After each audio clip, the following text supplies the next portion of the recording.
नमस्कार, आप देख रहे हैं ऑल न्यूज़ नंबर वन। मैं संवाददाता जयंत कुमार। आज मैं मौजूद हूँ बिहटा क्षेत्र में, जहाँ पे बिहटा नगर परिषद प्रियंका कुमारी जी हमारे साथ बैठी हैं। सबसे पहले तो मैं इन्हें नव वर्ष की बहुत बहुत बधाई देता हूँ और मंगल कामना करता हूँ कि इनके कार्यकाल में और आने वाले भी भविष्य में ये इसी तरह से बरकरार रहें और यहाँ की जनता को अपने जिस तरीके से इन्होंने लेके चला है और आगे भी लेके चली। और एक बार मैं इनके भी तरफ से तमाम जनता को मैं एक बार नववर्ष की शुभकामनाएं देता हूं। तो चलिए बात करते हैं प्रियंका जी से। जी नमस्कार। सबसे पहले नए वर्ष की ढेर सारी शुभकामनाएं आपको और आपके all news number one channel के सभी टीम को। मैडम, सबसे पहले तो मैं आपसे ये पूछना चाह रहा हूँ कि पिछले 2025 में आपके कार्यकाल में कैसा रहा?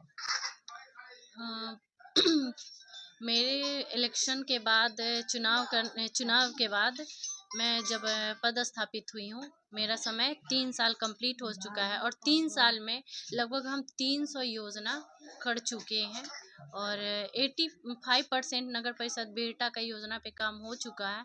बाकी काम हमारे मतलब जो आने वाला इलेक्शन है तब तक काम होता ही रहेगा। जो भी योजनाएं आपने काम की है उसमें से कुछ ऐसा उदाहरण दे सकती हैं, चूँकि हमारे चैनल के ज़रिए सिर्फ ये चैनल क्षेत्रीय नहीं, ये यूनिवर्सल है। पूरे पटना ज़िला में आपकी बात जाएगी, बिहार लेवल पे जाएगी। तो क्या-क्या आपने किया है ताकि सरकार तक भी आपकी जानकारी पहुँच सके? बिहटा नवगठित नगर परिषद बिहटा है। पहली अध्यक्ष हूँ मैं यहाँ की। यहाँ जीरो से शुरुआत मैंने की है और मेरी प्राथमिकता जब मैं इलेक्शन में स्टार्टिंग आई थी तो जल जमाव की समस्या बहुत ज़्यादा ही और इसको मैं पहली प्राथमिकता पर रखी हूँ और मैं शुरुआत यहीं से की हूँ। और नगर परिषद बिहटा में मैं उसी वार्ड से काम शुरू की हूँ जहाँ पे जो पिछड़ा हुआ था, सबसे पीछे था, वहाँ जीरो लेवल का कोई काम नहीं किया हुआ था, वहाँ से स्टार्ट की हूँ। मेरी प्राथमिकता वही रही है कि जहाँ पे कुछ नहीं किया हुआ है शुरुआत वहाँ से किया जाए। मुझे पिछली बार का आपके साथ का मुलाकात मुझे याद है। हम लोग चीनी मिल साइड में कोई पोखरा था, छठ का समय था, आपने वहाँ का पोखरा का ओपनिंग किया था, उद्घाटन किया था, वहाँ आपसे पिछली बार मुलाकात हुई। अच्छा, यहाँ पे आपके बिहटा नगर परिषद में कितने क्षेत्र में आपका मतलब ये एरिया पड़ जाता है? हमारा 27 वार्ड है। 27 वार्ड के सदस्य हम लोग के साथ मिल करके और काम करते हैं और हमारा खुद का ही योजना रहता है क्योंकि एक सभापति का पूरा वार्ड होता है और सभी लोग होते हैं, लेकिन हमसे भी छूटा हुआ कोई जगह हो तो हमारे वार्ड पार्षद लोग रहते हैं जो कि सम्मिलित होते हैं, बताते हैं, उनके कभी आपने दरमियान ऐसा काम कोशिश होता है। किया कि अपने वार्ड में खुद से निरीक्षण किया हो जी कि जी हाँ, जहाँ मुझे कमी लगे या वार्ड पार्षद लोगों की ज़रूरत पड़े महसूस हो उस जगह पे, ऐसा क्या कभी ऐसा एक्सपीरियंस लगा आपको? जी। वार्ड पार्षद एक्चुअली जब चुनाव लड़ी थी और चुनाव के दरमियान ही मैं 27 वार्ड का निरीक्षण कर चुकी थी, लेकिन चुनाव जीतने के बाद भी जहाँ भी कार्य लेना था, योजना का कार्य करना था, वहाँ का पहले मैं जा करके खुद से मुआयना की हूँ, जांच की हूँ और रियली में वहाँ पे बहुत अति आवश्यक जहाँ जहाँ कार्य था वहाँ से स्टार्टअप की और लगभग 300 योजना पे मैंने अभी काम किया। देखा जाए तो राज्य सरकार और केंद्र सरकार बहुत सारी सुविधाएं दे चुकी है। आज के डेट में लोग मोबाइल पे ही सभी को जानकारियां मिल जाती है। तो आने वाले समय में आपने कुछ क्या योजना बनाया है यहाँ के जनता के लिए? मेरा यहाँ पहला प्राथमिकता जो था वो नली गली से थी। इसके बाद शिक्षा था, स्वास्थ्य था और नगर परिषद बिहटा जाना जाता है स्वच्छता को लेकर के। तो मेरी पहली प्राथमिकता ये भी रही है कि हमारा बिहटा कम से कम सुंदर और स्वच्छ दिखे।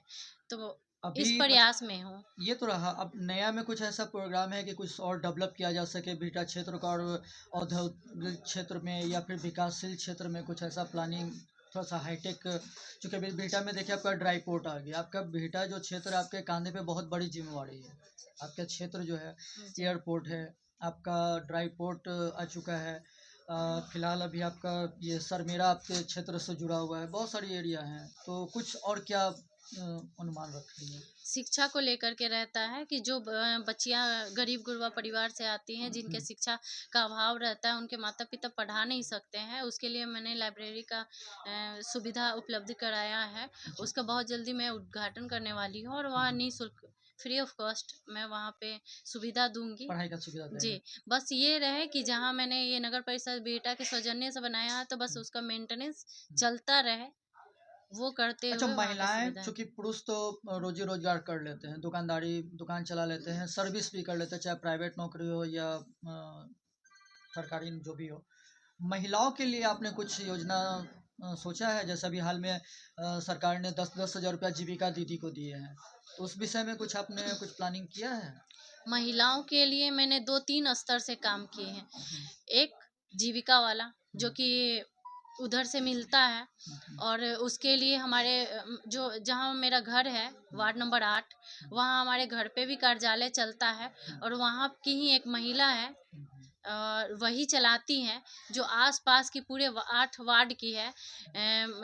8 नंबर वार्ड के जितनी भी आस-पास की लोकल की महिलाएँ हैं, सभी वहाँ आकर के जुड़ती हैं, और जो भी अपना उनके अंदर जो भी क्षमता रहता है, उस अनुसार काम करती है। साथ में जो हमारा एनजीओ, 2-4 एनजीओ से मैं भी जुड़ी हुई हूँ, जहाँ की वो अपना ट्रस्ट देती है। लगभग 2700 वार्ड में मेरा ये एनजीओ काम कर रहा है, जहाँ की महिलाओं को अगर उनके पति का किसी के पति नहीं, कोई विधवा है, जी। किसी का बच्चा छोटा-छोटा है, वो महिला मतलब कार्य करने लायक नहीं है, लेकिन कुछ ना कुछ कर रही हैं, जिनके अंदर सिलाई-बुनाई का मतलब हुनर है, हुनर है। जो किराना स्टोर चलाना चाह रही हैं, कोई श्रृंगार स्टोर खोलना चाह रही हैं, तो उनको मैंने 13-13 हज़ार रुपया का राशि उपलब्ध करा करके उनके खुद के घर में मैं ये बिज़नेस स्टार्टअप करवाई हूँ। उसका ओपनिंग भी मैं जा कर के की थी, और खुद अपने गाइडलाइन में रहते हुए करवाई हूँ, और प्रयास यही करती हूँ कि ये 13,000 बहुत मिनिमम है उनके लिए,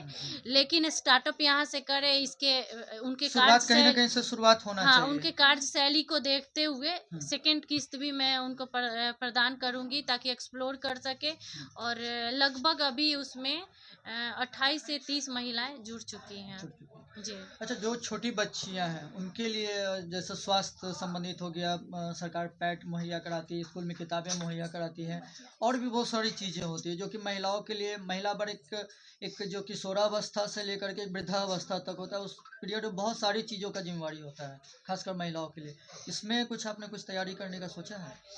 अ, यहाँ के सरकारी अस्पताल के डॉक्टर से मैं बराबर मिलते रहती हूँ, परामर्श लेते रहती हूँ, और सरकारी अस्पताल में ऐसा बहुत सारी सुविधाएं आती रहती हैं, और वो हमसे कनेक्ट रहते हैं, और जो भी जैसे कि फ़िलहाल बरसात के मौसम आता है, तो ब्लीचिंग पाउडर का पूरा नगर परिषद में, हमारे नगर परिषद से भी होता है, और रेफरा अस्पताल जो हमारा सरकारी है, वहाँ से भी सुविधा प्रदान होता है। गर्मी के सीज़न में जो ये डिहाइड्रेशन होता है बच्चों को, तो ओआरएस का घोल का पूरा ये वितरण होता है। तो जो अति पिछड़ा गांव समाज होता है, दलित बस्ती होती है, वहाँ पर हम अपने लोगों को भेज करके वहाँ पर भी मुहैया कराते हैं, ताकि बच्चे को डिहाइड्रेशन से बचाया जा सके।